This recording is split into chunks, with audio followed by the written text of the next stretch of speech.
किल्ले विशाळगडावरील अतिक्रमण हटावासाठी आज खासदार संभाजीराजे छत्रपती विशाळगडाकडे शेकडो कार्यकर्त्यांसह रवाना झाले होते। मात्र विशाळगडावर अतिक्रमण हटाव मोहिमेला हिंसक वळण लागलं। यावेळी दुकान आणि वाहनांची प्रचंड तोडफोड करत जाळपोळ करण्यात आल्याने या ठिकाणची परिस्थिती हाताबाहेर गेली होती। अखेर मुख्यमंत्री एकनाथ शिंदे यांनी या ठिकाणच्या अतिक्रमणांवर उद्या सोमवारपासून कारवाई करण्याचं आश्वासन दिल्यानंतर आंदोलन मागे घेण्यात आलं। संभाजीराजे छत्रपती यांनी चलो विशाळगडचा नारा दिला होता।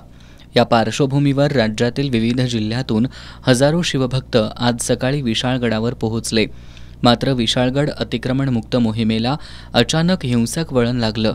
त्यामुळे विशाळगडावर दंगल सदृश्य परिस्थिती निर्माण झाली होती। यावेळी विशाळगडावरील घरांची त्याचबरोबर किराणा दुकानं आणि वाहनांची प्रचंड तोडफोड करण्यात आली। गजापूरहून विशाळगडावर निघालेल्या शिवभक्तांना पोलिसांनी गजापूर या ठिकाणीच अडवलं होतं, तर काही शिवभक्त गडावर पोहोचले होते। यावेळी गडावरील प्रार्थना स्थळावर आणि गडावरील काही घरांवर प्रचंड दगडफेक करण्यात आली। यामध्ये अनेक लहान मुलं आणि महिला यांच्यासह काही शिवभक्त देखील जखमी झाले। या ठिकाणी जमलेल्या तरुणांच्या एका गटानं गजापूर इथली घरं त्याचबरोबर दुकानं आणि या ठिकाणच्या वाहनांना लक्ष्य केलं। दिसेल त्या वाहनांची आणि घरांची प्रचंड तोडफोड करण्यात आली। अनेक दुचाकी उलथून टाकून त्यावर मोठमोठे दगड घालण्यात आले, तर काही दुचाकी आणि चारचाकी वाहनं विशाळगड इथल्या दरीतून खाली ढकलून देण्यात आली। गजापूर इथल्या प्रार्थना स्थळावर जमावानं चाल करत या ठिकाणचं साहित्य पेटवून दिलं।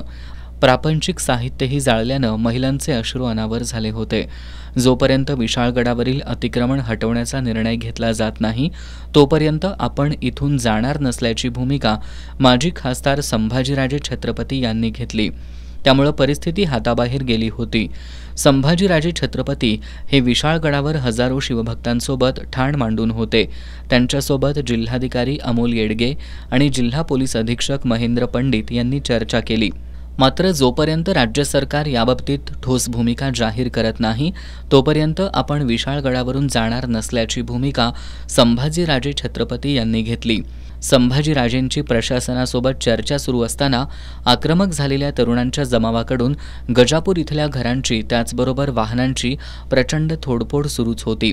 या प्रकारानंतर पोलिसांनी जमावावर लाठीमार करत जमाव पांगवला। परिस्थिती नियंत्रणाबाहेर गेल्यानं संभाजीराजे छत्रपती यांची प्रशासनासोबत चर्चा सुरू असताना मुख्यमंत्री एकनाथ शिंदे यांच्यासोबतही फोनवरून चर्चा करण्यात आली।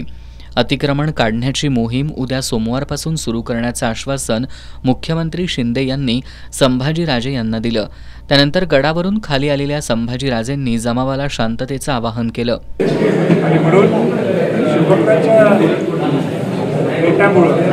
आज सरकारला सुद्धा तो निर्णय घ्यावा लागला की उद्यापासून जे अतिक्रमण आहे ते अतिक्रमण मुक्त हा विषय हा निर्णय अगोदरच व्हायला पाहिजे आणि प्रामाणिक याच्यामध्ये सगळ्या शिवभक्तांची प्रामाणिक सगळ्या निर्णय तर झाले तर मी सरकारचं स्वागत करतो। पण त्या सरकारच्या मध्ये सुद्धा जर कोणी भोग घालायला प्रयत्न केला तर त्यांची गाठ या सगळ्या शिवभक्तांची।